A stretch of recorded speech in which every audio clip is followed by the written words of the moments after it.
بسم اللہ الرحمن الرحیم۔ حضرت موسیٰ علیہ السلام کے معجزات۔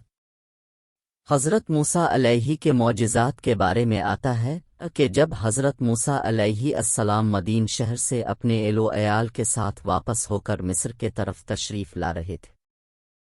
کہ رات کے ٹائم پر آپ کی نظر ایک چلتی ہوئی آگ پر پڑی، جس پر اپنے اہل خانہ کو ایک جگہ پر چھوڑ کر آپ اس آگ کے قریب چلتے گئے۔ جب قریب پہنچی تو اس وادی کے قریب سے ایک آواز سنائی گئی، جس پر حضرت موسیٰ کافی پریشان ہوئے،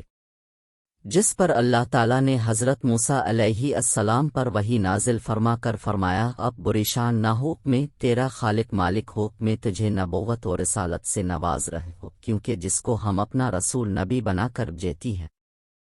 جس کے بعد حضرت موسیٰ علیہ السلام کے ہاتھ میں ایک عصا مبارک تھا، جس سے حضرت موسیٰ اپنی بکریوں کو چراتی تھے۔ اس پر اللہ تعالیٰ نے حضرت موسیٰ علیہ السلام سے پوچھا کہ اب کے ہاتھ میں کیا ہے؟ اس پر حضرت موسیٰ نے عرض کی کہ میرے ہاتھ پر عصا یعنی لاٹھی یہ ہے، جس سے میں بکریوں کو چراتا ہوں، اور اس پر اللہ نے اپنی شان و قدرت سے فرمایا کہ اس کو نیچے چھوڑ دے۔ جب حضرت موسیٰ علیہ السلام نے اپنی لاٹھی کو زمین کے طرف چھوڑا تو وہ فوراً ایک خطرناک سانپ بن گیا، جس پر حضرت موسیٰ علیہ السلام خوفزدہ ہوئے۔ اس پر اللہ تعالیٰ نے فرمایا کہ آپ اپنے ہاتھ میں اس کو واپس لیے، یہ اپنی اصلی حالت میں ہو جائے گا۔ اس کے بعد اللہ تعالیٰ نے مزید حضرت موسیٰ علیہ السلام کو معجزات سے نوازے۔ حضرت موسیٰ علیہ السلام کا معجزہ، جب حضرت موسیٰ کو اللہ تعالیٰ نے معجزات عطا فرمائیں، تب اللہ تعالیٰ نے حکم دیا کہ بے شک فرعون اور اس کی قوم زیادہ سرکش ہوگی، جا کر ان کو ہمارے احکامات سنائیں اور ان کو آخرت کے عذاب سے ڈرائیں۔ جس پر حضرت موسیٰ علیہ السلام نے عرض کی، اے میرے پروردگار عالم، بے شک فرعون بڑا ظالم اور سرکش ہے، میری زبان میں لغزش ہے، لذا میرے ساتھ میرے بھائی ہارون علیہ السلام کو نبی بنا کر بھیج ہے، تاکہ ہم فرعون اور اس کے ماننے والوں کو دعوت دے سکیں۔ اس کے بعد حضرت موسیٰ علیہ السلام اور حضرت ہارون علیہ السلام دونوں فرعون اور اس کے ماننے والوں کو دعوت دینے لگے، جس پر فرعون نہ مانا اور حضرت موسیٰ علیہ السلام کو جادوگر کے کر چیلنج کرنے لگا، جس پر حضرت موسیٰ نے فرمایا کہ مجھے قبول ہے۔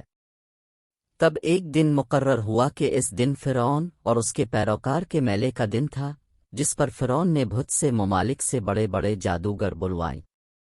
اور لوگوں کو جمع کروانے کے لیے اعلانات کروائے، جس پر دور دراز سے لوگ جمع ہونا شروع ہو گئے، لذا میدان سج گیا، جس پر جادوگروں کی تعداد بھی کافی تھی، اور فرعون اپنے تخت پر متکبر انداز میں بیٹھا تھا، جس پر جادوگروں کو کارروائی کرنے کا حکم جاری ہوا۔ تب جادوگروں نے حضرت موسیٰ علیہ السلام سے ادب سے کہا کہ آپ ابتدا کریں۔ آپ نے فرمایا کہ اب شروع کرے، جس پر جادوگروں نے اپنے چھوٹے کرشمے دکھانا شروع کر دیں۔ نتیجہ یہ نکلا کہ ہر طرف سے سانپ ہی سانپ نظر آنے لگے، جس سے لوگ ڈر گئے۔ اس کے بعد حضرت موسیٰ علیہ السلام نے اپنے اللہ تعالیٰ کے عطا کردہ معجزے سے اپنی عصا مبارک کو زمین کے طرف بھی نکا، جس پر ایک بڑا سانپ بن کر نظر آیا اور تمام سانپوں کو ایک ہی لقمہ کر کے نگل دیا، جس پر تمام جادوگر نے آپ کا یہ معجزہ دیکھ کر کہنے لگے کہ ہم ایمان لے آئے اس رب پر جو موسیٰ اور ہارون کا رب ہے۔ اس طرح کے مزید اچھی ویڈیوز کے لیے ہمارا یوٹیوب چینل سبسکرائب کریں۔